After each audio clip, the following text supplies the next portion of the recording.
I had little social or romantic experience when I entered into an arranged marriage. The man I married was the son of a small to medium-sized company's president. My family also owned a small business with a few dozen employees.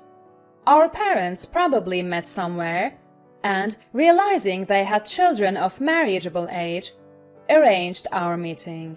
I lost my mom when I was young, and my dad raised me alone. Being an only daughter, he was concerned about my future and somewhat forcefully arranged the marriage. As for me, I was shy and not very good at making friends. After graduating high school, I started working at my dad's company.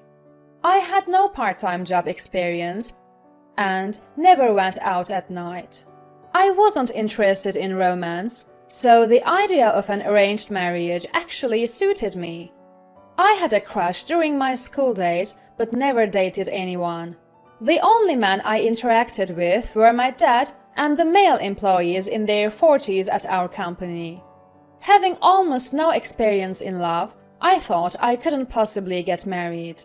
However, I was lucky to have this arranged marriage opportunity, and I wanted to put my dad at ease, so everything went smoothly and led to marriage. My husband was 3 years older than me, but looked much younger. He also joined his dad's company after high school and was expected to become its president. The business was doing well, and, as it turned out, he was quite my type. I fell for him at our first meeting but couldn't make the first move.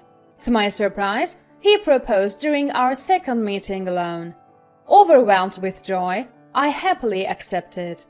And so, after just 2 meetings, we got married, and he became my husband.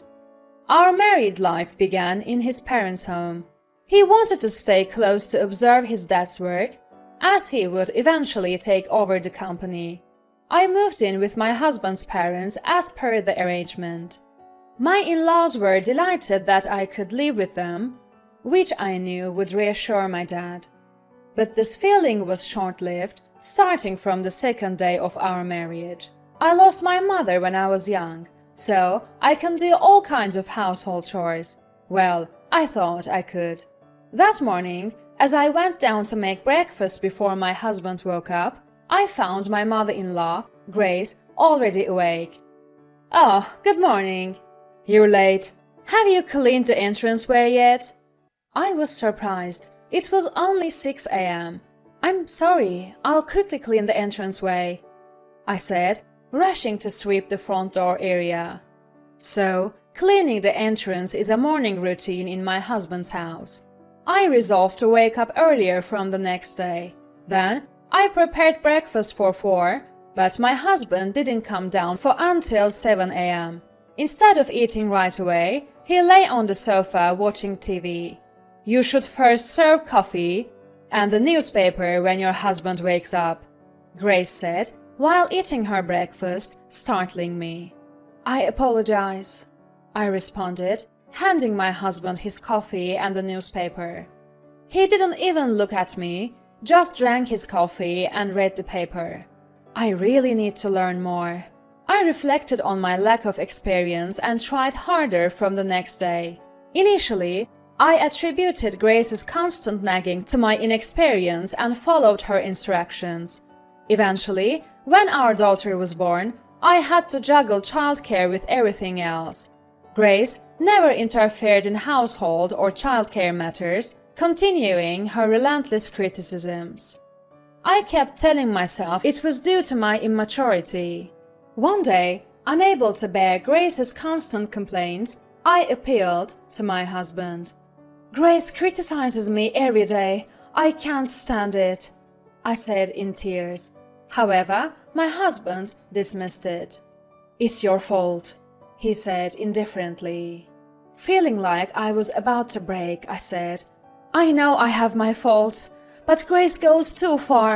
She uses me as her outlet for stress. I want you to talk to her." I was on the brink of breaking down, mentally and physically. But my husband's response was shocking. "I married you despite your immaturity. Mom is trying to make you a proper adult. Can't you see that?"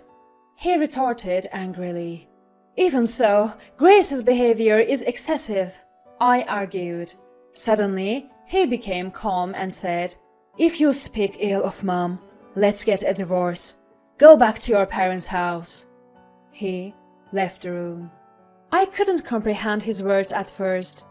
But as I calmed down, the reality of his words and the thought of divorce crossed my mind. Anticipating Grace's intervention, I decided to return to my parents' house for the time being. The next day at my parents' house, I received divorce papers from my husband. I resolved to go through with the divorce. However, my dad opposed it. He must have been upset about his only daughter getting divorced so soon. I explained the situation earnestly, but he only advised me to endure. Now that I think about it, Dad was always lenient with his mother, but strict with Mom. Perhaps he was also concerned about appearances when his daughter returned home after a divorce. In the end, Dad took me back home, where I apologized to my husband and Grace, and things went back to how they were. But since then, Grace's criticisms escalated. One day, as I was busy with household chores, "Coffee," Grace said. Surprised, I replied, "Yes," and served her coffee. It was the first time Grace had asked me for something, though my husband often did. I usually did the cooking, cleaning, and tidying up, but had never been asked to bring coffee or anything else. Maybe she's tired? I thought at the time, but then it continued the next day and the day after. "Coffee, newspaper."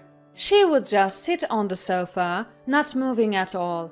I started wishing she would do these things herself, but then, during a meal, "Oh, today's seasoning is too strong. Are you trying to make us sick?" she said.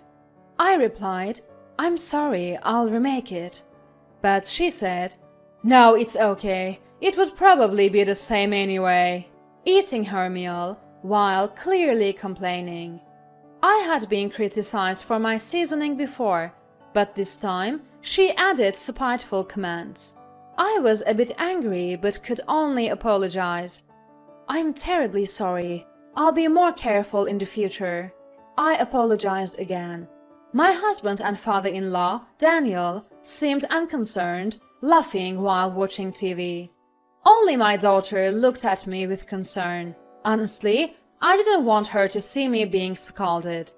That's why, even when Grace criticized me, I would just say, "Understood," and try to ignore it. But perhaps that bothered her. Her criticisms began to extend to my daughter. "It's the parent's fault if the child doesn't have manners. Since the parent lacks manners, the child becomes ill-mannered too," she would say loudly in front of my daughter. That was too much. "Please, Grace, could you speak a little softer?" I asked, but she became hysterical. "You're the one who raised her that way. I'm just trying to teach her properly, and you're making me out to be the villain?" she screamed. Even my husband finally noticed and asked, "What's going on?" But when I explained, he said, "Well, you can't blame her," defending Grace. From then on, Grace would call me over for any little thing and berate me. In my younger days, I thought it was my inadequacies that upset Grace. Now, I realize it's different. She just wants to torment her daughter-in-law. Realizing this, I gradually started to feel a sense of disgust towards Grace. However, as long as we lived together, I had to see her face every day. Whenever I mentioned wanting to visit my parents, "Planning to neglect your duties here? You've become quite presumptuous," she would complain. Fearing her complaints if I went back home without permission, I hardly ever returned after getting married. During this time, my real dad passed away in a traffic accident. It was so sudden that I was in shock, but I couldn't listen to Grace's nagging anymore and rushed to my family home. I was too busy to remember what happened next. My dad's business collapsed, unable to recover after his sudden death. The company's lawyer, a friend of Dad's, handled all the paperwork, allowing me to stay beside Dad's portrait. Then, unexpectedly, the lawyer informed me of an inheritance from Dad. Being an only child, some real estate was left to me even after paying the final salaries to the employees. Despite my limited contact with him after marriage, Dad had always been concerned about me. Mixed feelings of happiness and regret for not being able to return home earlier overwhelmed me, and I couldn't stop crying. The inheritance amounted to a substantial sum of $1.2 million. I was surprised by the amount, but my husband's reaction was even more striking. He accompanied me to hear the will, unable to hide his delight even though it was right after Dad's death. His mind seemed entirely preoccupied with the inheritance. I looked at him and felt the same disgust I had for Grace. He had ignored my struggles with Grace, never helped with childcare or Daniel's company, just idly spent his days at home. I vowed to myself, who says I have to give him the inheritance? And began to contemplate a plan. As expected, when everything was settled and I returned home, Grace was waiting. Instead of her usual complaints, "You must be exhausted, take some rest," and she spoke to me in a way she never had before. In the decades since our marriage, I had never once received words of comfort from her. I was speechless at her sudden change, but her next words made everything clear. "By the way, I heard your dad left you an inheritance." I realized then. Grace was after my inheritance. I realized that my feelings had progressed from anger to hatred. Trying to hide my emotions, I calmly said, "Yes, that's right," while suppressing my loathing. "We'll be busy now. Our company needs rejuvenating," Grace mentioned, eyeing my inheritance as a means to revitalize their business. The fact that she could discuss such matters so soon after my dad's passing shocked me. "Yeah, the car's been acting up lately too," my husband chimed in, clearly in a good mood. The thought of both Grace and my husband talking like this intensified my hatred. Sensing something was off, my daughter suggested, "Mom, let's take a break," and led me to our room. Thanks to her, I managed to escape the situation. From then on, Grace stopped her nagging, and she and my husband would excitedly discuss plans for reviving the company and look at catalogs for new cars. I suppressed my hatred as I went through each day. In a bold move, they even appointed my husband as the president of the company. He began spending lavishly, giving bonuses to employees and investing in new equipment without restraint. The employees, initially puzzled, soon praised the new president as they benefited from his generosity, and the company buzzed with new life. Even our home gradually underwent renovations, with new appliances for household chores. For a moment, I thought that maybe, if life continued like this, free from criticism and relatively peaceful, it might be bearable. But when I thought of decades of mistreatment and the way Grace and my husband were using that inheritance as if it were their own, my hatred returned, stronger than ever, and I knew I had to execute my plan. The day to put my plan into action arrived. That day was the company's recreational trip. They had never mentioned such a trip before, but this time they decided to take all the employees. Of course, I was not taken along. My husband and in-laws left cheerfully. As soon as they departed, my daughter and I began our plan. We had a moving truck ready, which filled with our packed belongings and moved to an apartment I had secretly bought. After Dad's death and my return home, my daughter and I had discussed and decided to buy an apartment to live in just the two of us. We had slowly acquired furniture for our immediate needs. Previously, Grace's watchful eye would have made it impossible for me to live freely. However, recently she had become more outgoing, and when I went out, she didn't complain but saw me off without a word. I had been shopping with my daughter for furniture and appliances for our new home. She surprisingly agreed to the plan. Typically quiet and reserved like me, she rarely spoke at home, only discussing her school life occasionally.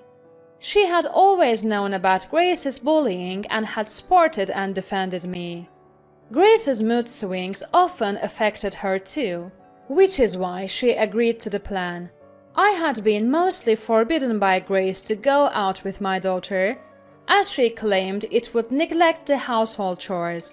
Now, being able to shop together and visit apartments, I felt truly happy. My husband and in-laws, unaware of this, must have been enjoying their trip. I regretted that I would not be able to see their surprised faces when they returned the next day. And then they came back from the trip in high spirits. I don't know what happened after that. The day after they returned from the trip, I received an angry call from my husband. "What are you doing? Where are you?" he shouted. "I can no longer live with your family.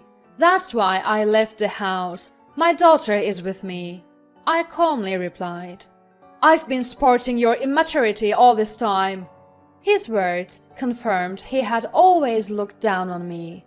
So, he never said or did anything, even though he knew Grace was bullying me. I regretted not seeing his true nature despite years together. But now, I feel no affection for my husband. "I won't accept this," he keeps saying. "You are now a stranger to me," I replied. "What are you saying? We haven't even signed divorce papers." He laughed, but I had the last laugh. "You had gave me the divorce papers, remember? Grace's name was even written as a witness." In fact, I had the divorce papers. Previously, when I was driven out of the house, the divorce papers had been sent to my parents' home, and I kept them hidden instead of throwing them away. After Dad died, I had filed the divorce papers as part of my plan. In reality, we had been strangers for a long time. His response was silence. Then I heard Grace's familiar voice. "Do you realize what you've done? This is a crime." Grace's voice, always scolding me, echoed in my ears. I calmly replied, "It's not a crime, Grace. You were the witness on the divorce papers." "That's a story from the past. To bring that up now!" Grace shouted and hurled insults at me. "I've endured your constant nagging every day. Even when you gave me divorce papers, I tolerated it and continued to live. But now you're using the inheritance Dad left me for various expenses, aren't you?" "Well, that's—" Grace tried to make excuses, but I interrupted her. "I'm done with that kind of life. Fortunately, there were the divorce papers. Since they were never filed, I went ahead and submitted them. Is that a crime?" Grace was speechless. I concluded, "Thank you for everything. I'll be living with my daughter now. Take care of yourself," and hung up. That marked the end of a long period of revenge. As I expected, my ex-husband and former in-laws faced consequences. The money spent on reviving the company, buying new cars, and living lavishly turned into debt, and eventually the company collapsed. They apparently couldn't repay the money and even had to sell the family home. My ex-husband, unable to find stable work, resorted to part-time jobs. Grace turned to alcohol and was eventually hospitalized with suspected dementia. As for me, even though I have the inheritance Dad left, I didn't want to take it easy and instead gained experience working part-time. Having married through an arranged marriage and living without any knowledge of society, it was tough at first, but now I enjoy the satisfaction of earning my own money and my days are fulfilling. My daughter secured a job and is busy working. Having married through an arranged marriage and endured many hardships, I want her to experience life, find good opportunities, and choose a partner that suits her. I'm now living life for myself, enjoying it in a way I never did before.